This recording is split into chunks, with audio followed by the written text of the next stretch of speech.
Assalamualaikum warahmatullahi wabarakatuh. Perkenalkan, saya Dewi Ngaisah, NIM 63010201004 dari Program Studi Perbankan Syariah kelas 3C. Di sini saya akan memberikan penjelasan singkat mengenai hasil UTS Manajemen Keuangan. Yang pertama, apa yang saudara ketahui tentang heading, kemudian bagaimana perlakuan heading pada aset tetap dan aset lancar. Heading atau dalam bahasa Indonesia disebut dengan lindung nilai adalah upaya untuk mengurangi atau meminimalisir resiko kerugian dari aset yang mengalami penurunan nilai.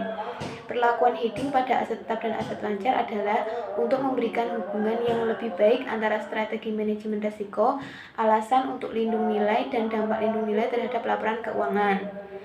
Aset lancar dibeli dengan tujuan untuk simpanan, di mana selanjutnya dapat digunakan untuk membiayai operasional perusahaan. Sedangkan aset tetap dibeli dengan sengaja untuk menunjang proses produksi. Pada kedua aset tersebut tetap diberlakukan heading. Soal yang kedua, investasi mana yang lebih aman? Kemudian jelaskan menurut saudara sendiri mengapa memilih jawaban itu. Menurut saya, investasi yang paling aman adalah deposito, karena hampir tidak ada resiko penurunan jumlah atau kerugian.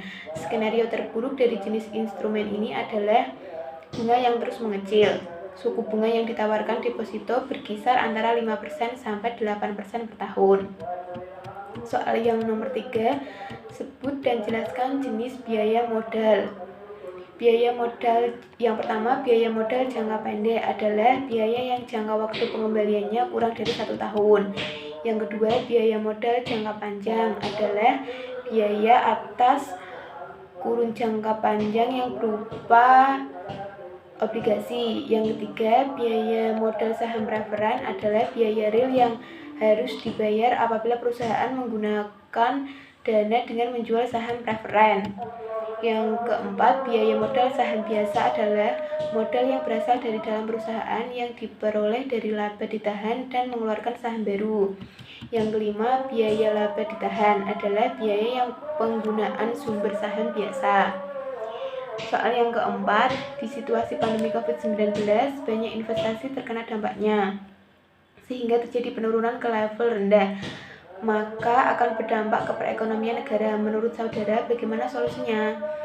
Menurut saya, lebih baik memilih sumber bacaan yang tepat untuk mengetahui arus investasi terkini, karena menjadi langkah awal yang tepat bagi seseorang yang ingin memperdalam ilmu investasi dengan menemukan sumber bacaan yang relevan.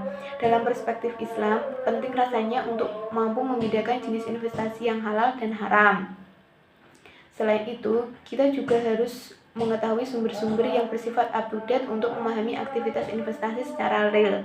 Selain itu, arus investasi juga bisa diperhatikan lewat pembaruan-pembaruan yang diberikan oleh lembaga yang terkait, seperti Lembaga Manajemen Aset Negara.